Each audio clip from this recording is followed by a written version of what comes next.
Hello everyone, I am Jmulls, and Final Fantasy XIV has new content. The Occult Crescent, the new Bosnia Eureka Zone, is out. It's in the wild, and we have a lot to talk about today. And in this video, I want to go over my first impressions and my overall feelings when it concerns the Occult Crescent South Horn. I think it's good. I wouldn't call it great, but I think it's good. If you liked Bosnia, you are going to like the Occult Crescent.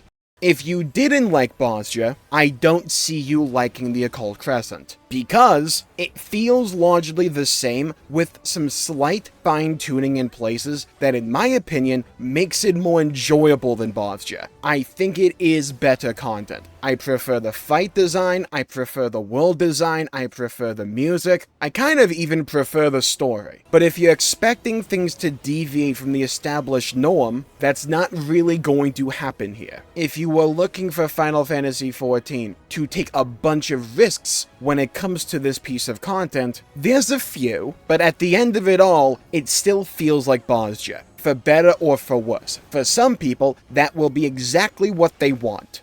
Just more of the content they already like. For others who are hoping for more innovation or new styles of content, that's just not what this is. So let's talk about what I like about the zone first, and then what I don't like about later on. I think the zone is absolutely gorgeous and blows the doors off of Bosnia. This zone is just beautiful to look at, has a bunch of different locations that give you a good amount of visual variety going on here. Exploring these locations is kind of cool because you can find treasure chests or you can find these little survey nodes to add to your occult record. Think of it like a compendium of various lore tidbits and locations and characters concerning the Occult Crescent. If you are a fan of the War of the Magi stuff when it concerns the lore and story of Final Fantasy XIV, that is essentially what the Occult Crescent is all about. And the music that this zone has, now it's been a while since I've done some of those previous dungeons like Amtapor, but from what I hear, some of the music is based on those songs, and I think the songs that I hear in the Occult Crescent are really good and pleasant to listen to. I think one of the strongest elements of the Occult Crescent is its overall immersion. It's a beautiful looking zone, it has an interesting story going on concerning elements of the story of Final Fantasy XIV that in my opinion are fascinating because it's covering those old city-states from the War of the Magi, and it has a great vibe going on. It's the vibe I wanted out of 7.0 Dawntrail, where we are going to this new mysterious land, and we're going on an adventure, delving into ancient ruins, like an Indiana Jones style story. It's something I've been harping on about since 7.0. I'm getting that experience here in the Occult Crescent. But like I said before, it is very much another Bosnia when it concerns how it actually plays and functions. But it's a good rendition of that because the critical engagements, those one-off boss fights that you queue for and you do in a giant group of people up to 72 here, they're really good. And there's quite a few of those fights. Like, I put in a lot of hours into this yesterday, and this morning, I still had a new fight that I hadn't seen before. And I haven't even done the raid yet. I haven't even seen it pop up, to be fair, though I'm pretty sure most people just underleveled for that so far. But the critical engagements themselves, which is one of the biggest elements, one of the biggest pillars of the Occult Crescent, I think they nailed. They're fun, they're hectic, they may be a little bit too difficult for some people, but I think the game in the Occult Crescent gives you plenty of tools to make yourselves more squishy and tankier. I think they're fine when it concerns the balancing. I haven't actually failed one yet. I have died a couple of times, and Lord knows I've taken plenty of vuln stacks, but I think they're fun, I think they're enjoyable, I think they're varied. There's a good mix between fights that are more mechanically intensive and those that are more gimmicky but still fun in their gimmicks.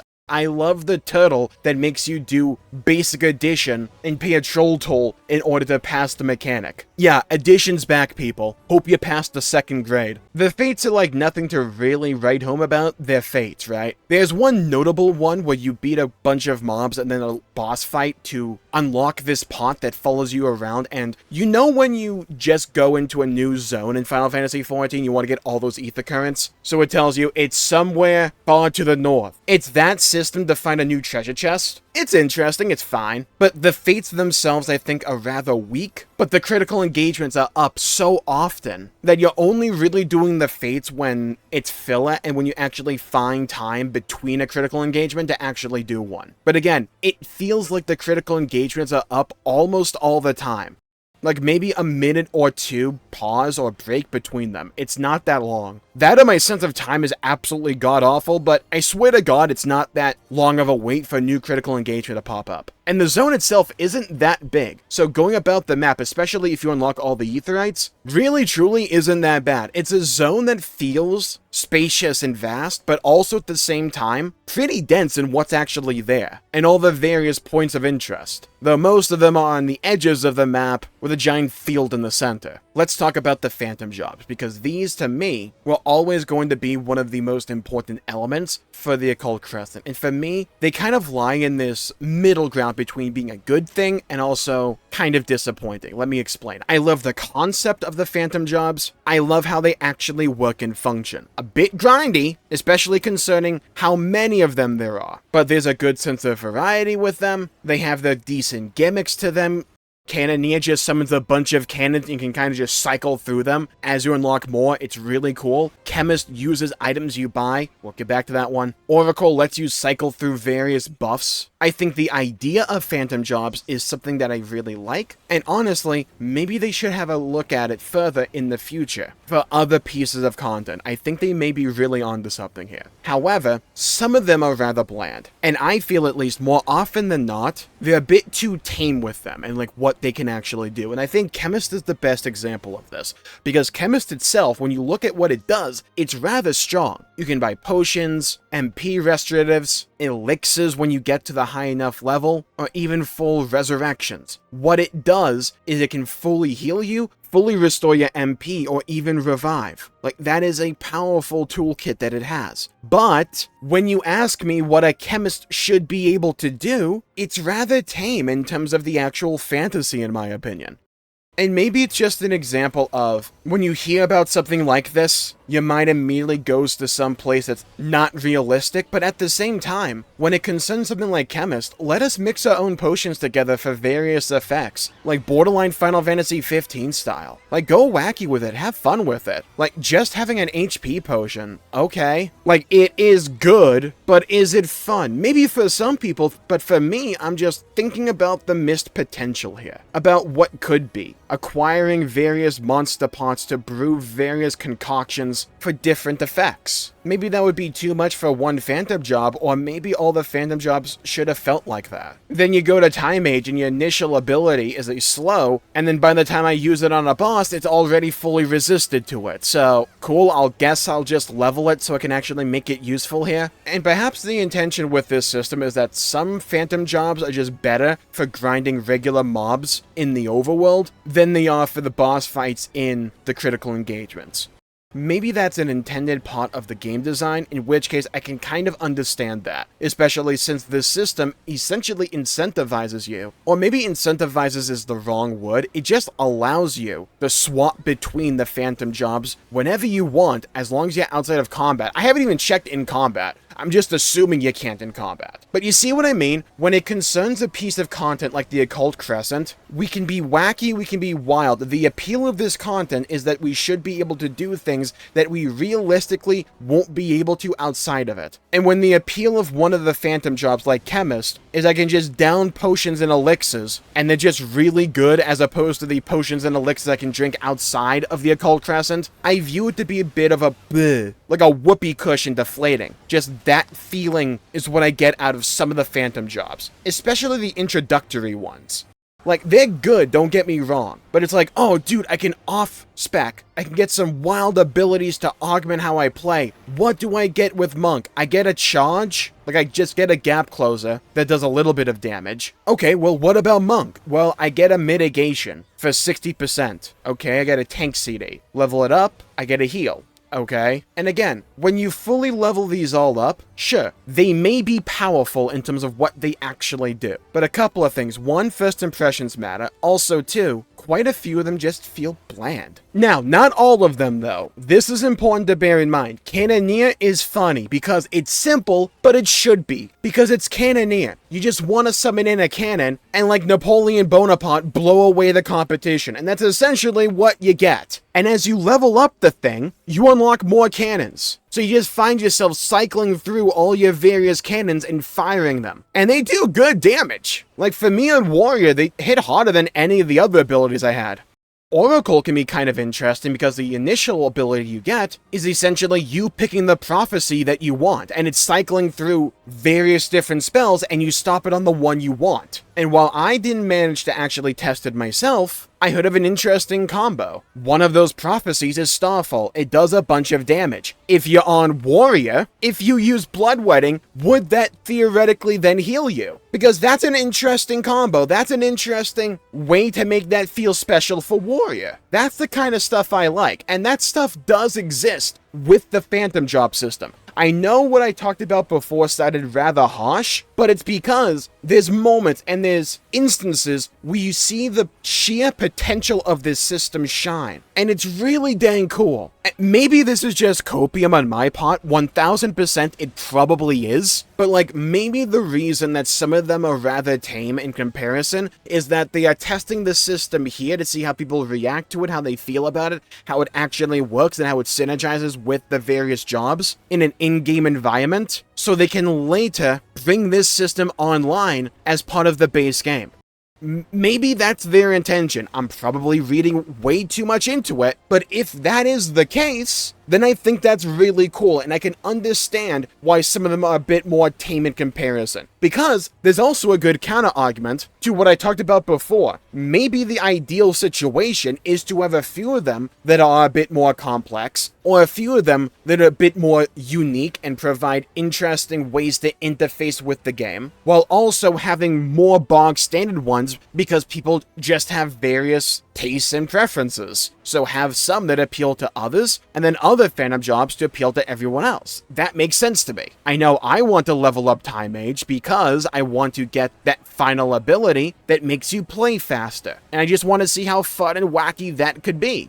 So I think overall, the system of the Phantom Jobs is really good, and it's something that I would personally recommend Square Enix to take a really close look at and see if this could somehow work in the base game. I understand balance concerns, but at the end of the day, I think fun trumps everything. And seeing people in the game chat, like in the world, start to pick sides and like identify as their Phantom Job, I think that stuff kind of does matter. People want new toys to play around with, and I think the Phantom Job system is a great idea conceptually. So for me, it would fall squarely on the side of this is a good thing, and I'm glad it's here, and I'm glad they're testing this out. Maybe it's not perfect, maybe some are more boring than others, but there's a good sense of variety here. Now let's talk about the bad, or at least what I am personally disappointed by.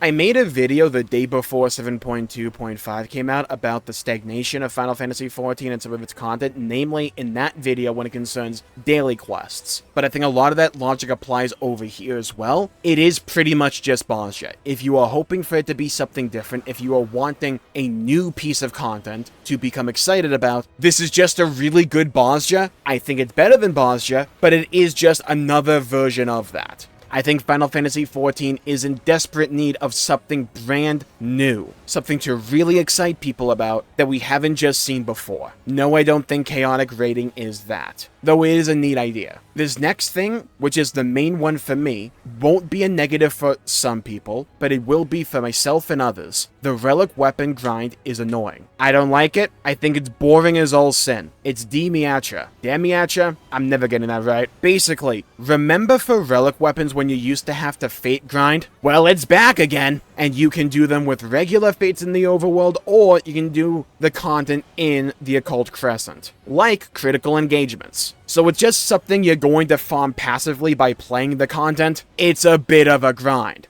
Look, I get people were bored by just get 1,500 tomestones, right? Like, that's not interesting either. Also, if you're going to go for 100% here in the Occult Crescent, good luck, you'll be here a while. My god, do quite a few of these Phantom Jobs ask for a lot of XP if you want to fully level them up. I don't think I have a Phantom Job above level 3, though I have quite a few at level 2, to be fair. So if you hyper-focused in on one, then yeah, but I'm just saying, if you want 100% everything here, you'll be here a while, or at least what feels like a while to me. My other big thing, I don't like the fact that we can't level up alt jobs in here. I get they want the deep dungeon to do that and to fill that role, I just don't see why they both can't. That was one of my favorite elements of Bozja and something that I even utilized from Bozja even when Dawntrail first came out. You just can't do that here. Let's talk about chains. It's an interesting idea, and I like the fact that it rewards and incentivizes group play. Like, you can do these solo, at least it says you can. I haven't actually managed to trigger it by myself, but I did manage to find one group where I was able to bang out my challenge log for the week, and it's pretty chill. I mean, it is just killing a bunch of mobs over and over and over and over again, right? But it's nice that the mobs at least feel like a threat, like at least somewhat. And again, I think this is an important iteration for Final Fantasy XIV, rewarding and incentivizing group play. It's an MMORPG at the end of the day. A lot of the times when it comes to discussions surrounding Final Fantasy XIV, many people say, oh, the game focuses in on the RPG instead of the MMO. And it does, but I don't necessarily think it should all the time. And I like the fact that the Occult Crescent is really leaning into saying, hey, you can do this solo, you can do this by yourself, but it's going to be easier if you just play with other people. That incentivizes people to play with each other and to talk and communicate, even if it's just a conversation you strike up only for that one group's duration. That's still a conversation. I think those little social moments matter, especially when it comes to content like this. Is it necessarily perfect? No. Could it be better? Absolutely. But I think this is overall good. Will everyone like the fact that the chain system and the way to get gold coins is to just farm mobs? Probably not, but this content won't be for everyone. But it's these underlying design principles that I think are extremely healthy and are principles this game needed more of. But I do like the idea that this piece of content is incentivizing group play in Final Fantasy XIV. And I think the Occult Crescent has done a really good job of making the game feel like an MMORPG, which I feel that a lot of other parts of this game can really struggle with. I always see a bunch of people playing the Occult Crescent, at least early on. I see a bunch of people going around the world. I see a bunch of people doing the critical engagements. I think they made the number of players that are able to do a critical engagement so high at 72, not because they thought 72 people would be doing every critical engagement, but because they just wanted you to feel as if you were playing with a bunch of people. And I think that's a good feeling to have in this game, and I like that they're doing that here. And they're trying to incentivize group play at every level here. And while I think the Occult Crescent is rather good, I think it's rather fun, I think it's rather enjoyable. I like playing it and I want to play more of it. I am not personally getting the feeling of being utterly enraptured by it. And I think that's largely because I put so many hours into Bozja back in Shadowbringers. And this feels very similar. And I think with that, I'll call the video there for the day. Thank you all for tuning in. My pleasure for making the video. If you enjoyed it, please leave a like and subscribe. It really helps the channel out and helps support future content, and I greatly appreciate it. And leave a comment down below with your thoughts, your opinions on the Occult Crescent. Have you gotten into it yet? What are you liking about it? What's your favorite element? What do you not like about it? What do you think about it needs to be changed? What would you like to see added to it? I'd love to hear your thoughts, hear your opinions, and to hear your perspectives. Stay safe, have a great day, go play some video games, and I'll see you all next time. Bye-bye, everybody. Until we meet again.